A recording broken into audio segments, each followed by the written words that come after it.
What happened to the kingdom of Israel in the Bible? According to the Bible, the kings of Israel sinned greatly. They practiced divination, sorcery, and turned to false gods. Some of them even practiced child sacrifice. Then came the time of divine judgment. This is the story of how the Israelites lost their land. After Moses died, the Jewish people settled in the land of Canaan. For a while, it was a loose confederation of states. Then Samuel anointed Saul as king of the Israelites. King Saul ruled over the united kingdom of Israel. King David and King Solomon followed him. During the reign of Solomon, the kingdom thrived. Solomon asked God for wisdom. God made him the wisest man in the world. Solomon built the first temple in Jerusalem. But after his death, the kingdom fell into turmoil. The northern tribes, led by Jeroboam, rebelled. They established their own kingdom, known as the Kingdom of Israel. Jeroboam I was the first king. He erected golden calf idols in the cities of Dan and Bethel. He encouraged the worship of these idols instead of Yahweh. This act of religious apostasy set a precedent for future kings. King Ahab, for example, was known for his marriage to Jezebel.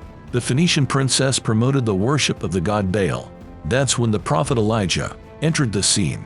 Elijah confronted the prophets of the Canaanite god Baal. He proposed a showdown on Mount Carmel. The rules were simple.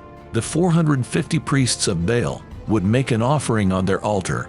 Elijah alone would make an offering to the Jewish God. Whoever's God consumes the offering first would be the winner. Elijah's offering was consumed by fire from heaven. The prophets of Baal were shown to be false, but the kingdom's spiritual decline continued. Elisha, Elijah's successor, tried to demonstrate the power of God.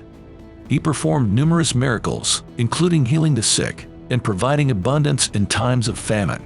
Yet the hearts of the people remained hardened. They and their kings chose to reject Yahweh.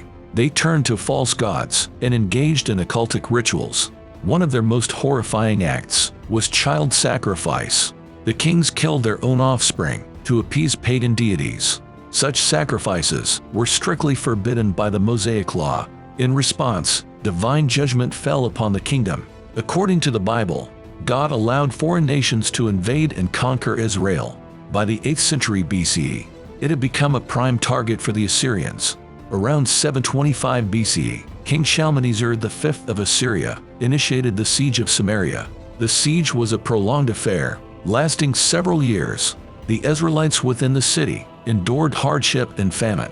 In 722 BCE, during the reign of King Sargon II, Samaria fell to the Assyrians. It was the end of the northern kingdom. The Assyrians carried out a policy of forced exile. This was devastating for the Israelites.